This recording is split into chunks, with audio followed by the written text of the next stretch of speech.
I'm Tato Cat, welcome to my channel. Today we are playing Asphyxia. Previously, we made some choices that seemed important. I don't know how well I chose for that. We also talked to our old bestie for the first time in the game. And she seemed to want to talk to us, but didn't. And then we met this chick, Georgia, who I guess is a real lady, as opposed to just a hot maker from Bristol or whatever. So yeah, that's kind of where we left off. Alright, let's continue. Milliner, how rude. But sometimes it's necessary for members of the upper echelons to say rude things to curtail delusions of grandeur in the lower castes. Georgia smirked unpleasantly. With one single swift motion, she moved forwards, bringing her face uncomfortably close to Roberta's. What are you doing? Get away from me! I'm just thinking. Georgia giggled, taking a few strands of Roberta's hair between her fingers. Roberta's hair was soft to the touch, and a rather pretty color, too. Under a bright light, it was like marmalade. Now, however, given the sky was overcast and the sun was shrouded by clouds, it was more like burnt sugar. She's supposed to be like a strawberry blonde. You might know how to use a curling iron, but that doesn't make you a lady.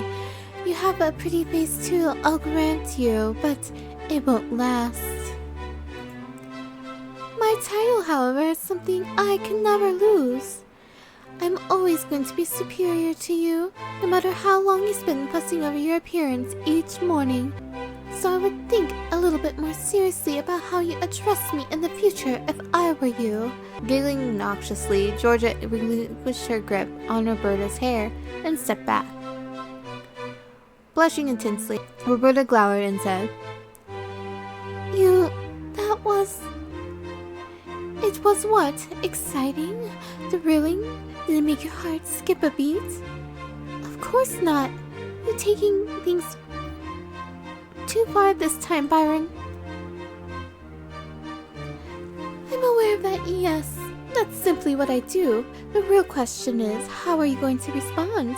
I'm waiting, breath-baited for your response. I have no doubts that it will be incredibly witty. What was that? I didn't hear you.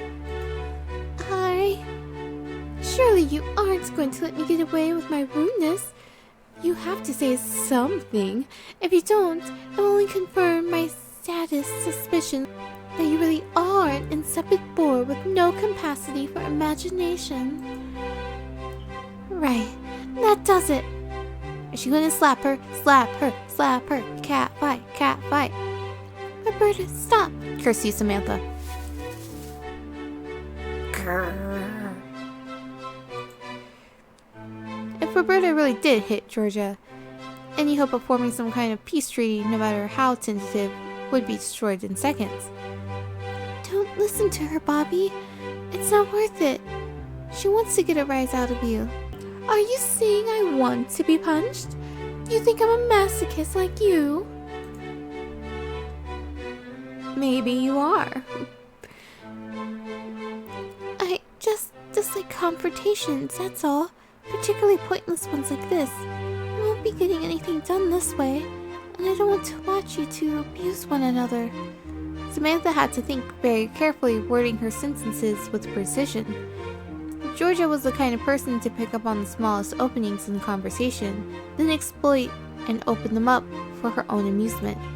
Unfortunately, you would prefer if you were the one being abused instead, right? She hadn't been careful enough.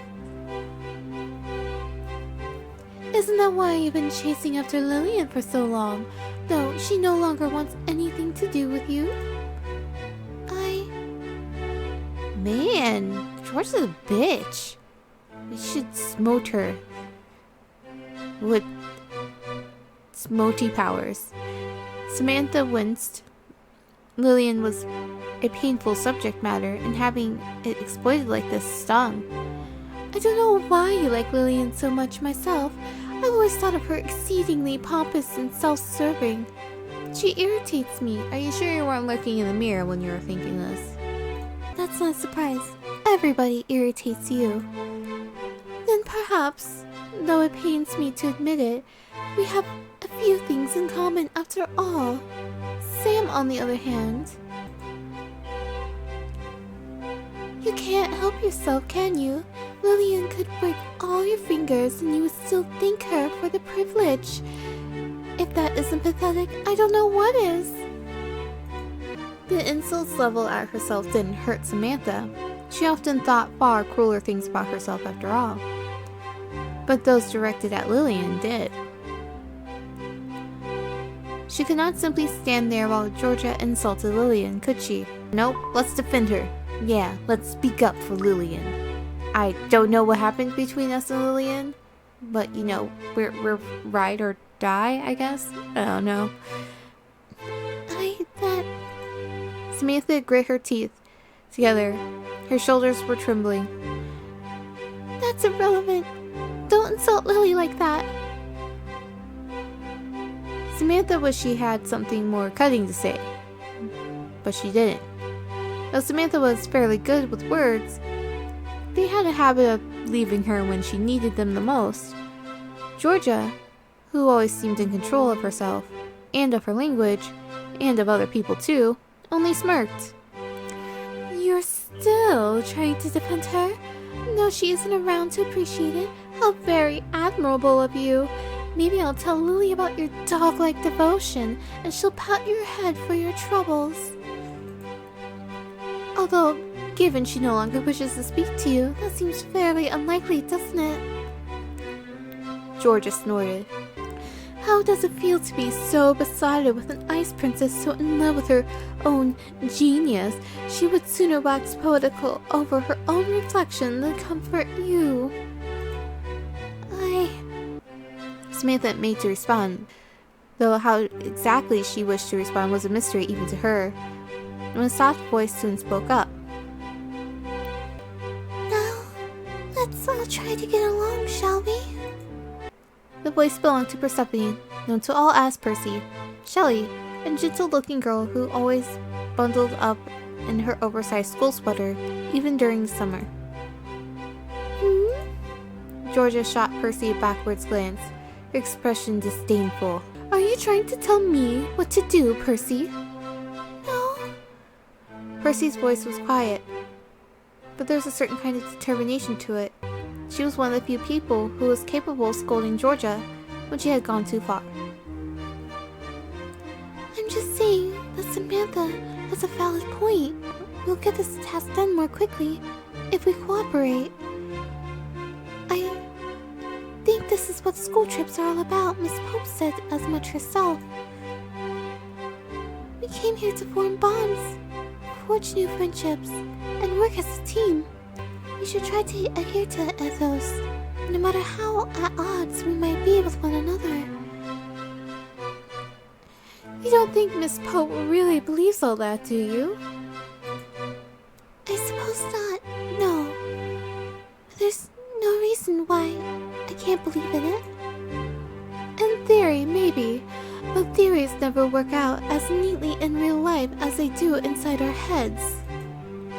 Percy pouted. That's no good, Georgia. Your lazy cynicism is the reason why these theories never work. It's because you don't try. You mean if I learned to change my wicked ways, the whole world would become a peaceful utopia overnight? Of course I don't mean that. I just think if you stop being so pessimistic, you could make a difference. Everybody holds the potential within themselves to make a change. Yeah, sure. And that's why peaceful protest works so well, isn't it? Depends. Sometimes they work. I wish you would stop being so prickly, Georgia. It's not necessary.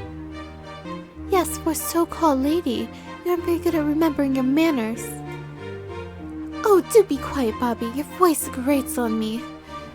She's right though. You're awfully ill-mannered for someone who's supposed to be so mannery. Samantha surveyed the other three girls with a not entirely unfounded sense of trepidation. Of course, Miss Pope would put them together in such an obviously dysfunctional study group.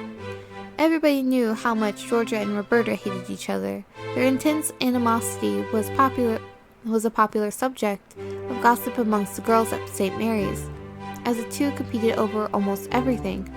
Roberta couldn't even stand to be in the same room as Georgia, while Georgia delighted in trailing Roberta around like a poltergeist, always appearing whenever Roberta was at her lowest, just to poke fun at her. Georgia was the kind of person who thrived on bitterness and hatred, just as flowers could not photosynthesize without sunshine.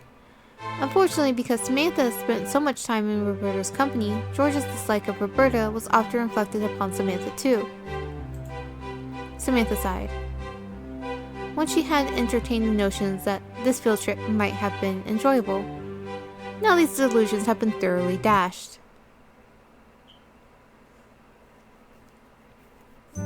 Percy seems pretty nice. So, we're supposed to be examining the effects of glaciation in the surrounding area?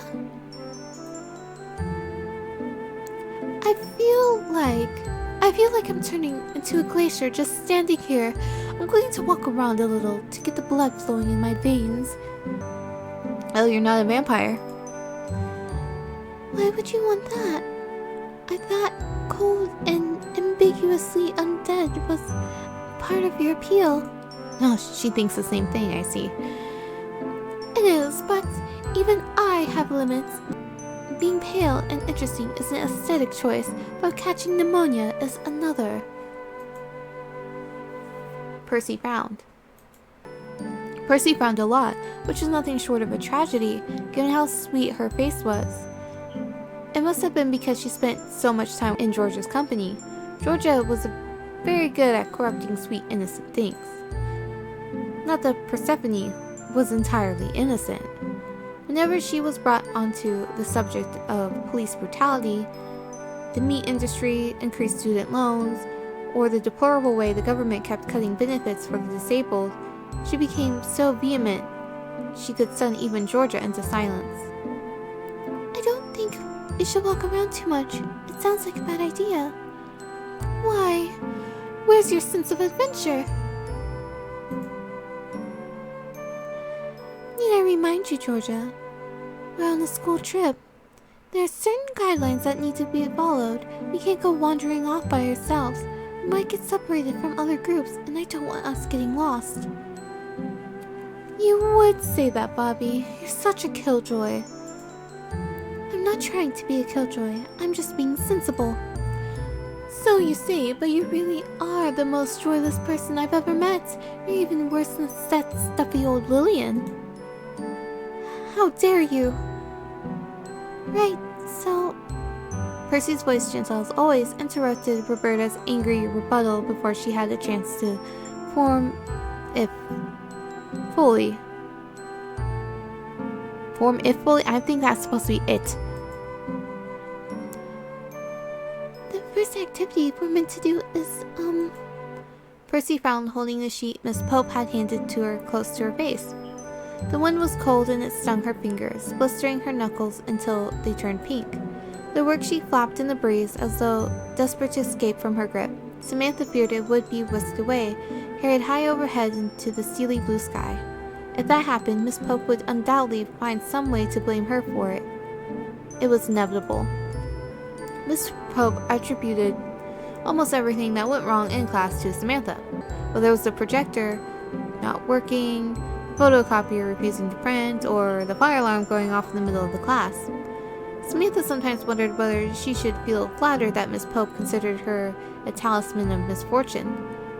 Maybe it gave her a certain kind of power beyond her schoolgirl status, with her rucked up socks and freckled face. Can't you hurry up, Percy? Georgia grumbled while shifting from foot to foot in an attempt to keep warm. Tell us what we need to do so we can actually do it. I'm going to die of exposure out here. Samantha didn't often like agreeing with Georgia. She found her on a whole an unpleasant sort of person. But she had to concede to her on this point. The wind whistled loud and hard, rushing through the denuded boughs of the trees, so they trembled fearfully. The sky above was choked with clouds, a thick dark gray bower that threatened to offload biblical proportions of rain at any moment. Samantha shivered. The nape of her neck was unpleasantly exposed. That was one of the advantages of having long hair. It kept you warm. Samantha had never needed to bother with scarves or hats before, thanks to her tangled mane of hair. She wished she had had the foresight to wear a blouse with longer sleeves or a cardigan. Unfortunately, she had been so busy that morning she had thrown on the first thing she had found, crumpled on her bedroom floor. I've done that before. Let's see. Our first activity is beep beep. Oh, will you take this for a moment, Sam? Sure, that's fine. Samantha took the worksheet from Percy's hands, and Percy in turn fished her mobile out of her backpack with one well-practiced motion. Her phone in hand, Percy read through her recent text message, then dashed off a quick reply. Georgia regarded Percy amused, and smirking peered over her friend's shoulder. Is your beau bothering you again, Percy? Percy's face flushed. She snapped her phone shut and held it to her chest, glaring at Georgia with an unusual intensity. Don't read my text messages. They're private. Even to me, your dearest and closest friend? Are you a friend, though? Especially to you. Really now? Georgia pouted. What's that supposed to mean? That you're a bitch? 'Cause you are. I haven't been your friend all these years for nothing, Georgia. I know what you're like. You're incapable of keeping secrets if you think they'll make for interesting stories. This was, of course, completely the wrong thing to say to Georgia Byron. And Percy, being her friend for so very long, really ought to have known that. Percy was a clever girl, but sometimes she could be incredibly naive. What? Georgia smirked. So your texts are top secret now, are they? That sounds awfully suspicious to me, Percy. What could you be saying, I wonder? Why does it matter? Never let me read your messages to your brothers. Why shouldn't you read mine to my boyfriend? That's because my messages to my dear brother, half-brother, let me remind you, are about important family affairs. Your messages, however, are more salacious of nature, correct? Salacious? Georgia nodded. Like matters of the physical. Stop it! Percy retorted, her face on fire. Why must you try to make my relationship sound so sordid? It is sordid though, isn't it? Why else would a man and a woman be calling and testing each other at all hours? Don't be so crass. Harry would never be so presumptuous. He's sweet and sensitive. He writes me poetry, Georgia. And it is these men, the ones so narcissistic they fancy themselves poets, who are the very worst. Don't say those kinds of things about Harry. He's been through a rough time lately, and he's been feeling awfully down. That's why he's been calling and texting me so much these last few days. He must have been more than a little down, given how very often he keeps sending you messages. Your phone was beeping so much on the bus I couldn't focus on my book. Of course, Georgia would be able to read on the bus. She was the kind of person who didn't get travel sick. She was too self-assured to suffer from such an earthly affliction. We have a very strong bond, it's true. There's nothing inappropriate about it. Harry tells me everything. That's how close we are. I know from the bottom of my heart that Harry is the one for me. He's my other self. My platonic egg. Her platonic egg? What a strange way of putting it. I really do think he's my soulmate. Platonic egg? Georgia raised an eyebrow. She looked peeved, her previous good humor gone, though Samantha fancied she was more exhausted than irate. Poor smart girl, Percy. You can be awfully stupid sometimes. What do you mean? You're so idealistic. It's like you don't even live in the real world. Despite your declarations that Harry is your soulmate, you've never even met him in real life. For all you know, he could be a serial killer. Don't say such horrible things. How can you even make that accusation? And so boldly, too. You don't know anything about him. And neither do you. Not really. I know enough. I'm not a child. No, you're not. But between the two of us, who has the most experience with the opposite sex? Well, exactly. And can't you see the warning signs? Warning signs? What warning signs? The guy keeps threatening to kill himself. Don't you think that's just a tiny bit manipulative? Just a tad? It isn't manipulative. Harry's just a very emotional person. He feels things deeply, like I do. We're a perfect match. Well, if he's as foolish as you are, perhaps that really is true. Samantha watched the exchange between the two girls, occasionally broken by beeping from Percy's phone, as the message from the mysterious Harry was beamed through the stratosphere. She didn't particularly want to get involved in affairs of adolescent romance. She had enough worries of her own to deal with, without prying into anybody else's. Roberta, however, did not seem to share Samantha's reservations. She was looking more and more impatient by the second, like a crotchety old woman waiting for a rest, both hands on her hips and her foot tapping against the ground. Finally, it seemed she could take it no longer because she snapped. Hey, you two, I thought you were supposed to be working. Can't you save this chatter for a more appropriate occasion? Oh! Percy jumped, eyes wide. Had she forgotten where she was? Hurriedly, she opened her phone and finished her latest text, then sent it flying into the ether with a decisive click of a button. Then once more, with a snap, she shut her fancy phone and slid it back into her bag. I'm sorry, I got a little distracted. I can see as much. Sorry. Samantha turned, searching for the rest of their classmates. Hopefully they hadn't forged too far ahead. Samantha wanted to recover with the others. That would be better than listening to Georgia, Percy, and Roberta bicker. But, let me guess, they're way, way ahead of us. Samantha looked to the left. She looked to the right. She turned about in a neat 360-degree circle, inspecting her surroundings, then came to an unfortunate conclusion. There was nobody else there. Their fellow classmates had vanished into thin air, swallowed by the hills and valleys of the sprawling countryside. Had they been left behind? Samantha bit her lip. The color bled from her cheeks until they became quite ashen. Samantha had always loved the countryside. She had pleasant memories of living in the south in the small village of Audrey St. Mary, until the day her mother had decided to send her to an all-girls boarding school out in the middle of London. But just as much as Samantha had loved growing up in the countryside, she knew well how dangerous it could be. Samantha could still remember that unforgiving night she had spent alone out amongst the fields, curled up in the corner of a disused cowshed. She had quarreled with her older sister, and the argument had escalated. Foul names had been exchanged, hair had been pulled, and arms had been scratched.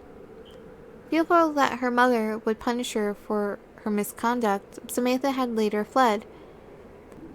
She ran out into the surrounding fields, even though the darkness was beginning to close in. She had shivered fitfully and fallen in and out of hazy, feverish dreams, curled up in the corner of that dilapidated cowshed with a hole in the roof. When the morning broke, she had been so frozen through with cold that she was unable to stand. If she hadn't been discovered by a passing rambler, Samantha feared to think what might have happened to her. She could have died. And so it was that, the moment Samantha realized they were stranded, she started to do what she did best. Dun dun dun! What does she do best? Yeah, we'll see what Samantha does best in the next episode. I'm Tika Cat. If you haven't already liked, comment, subscribe, have a wonderful morning, evening, afternoon.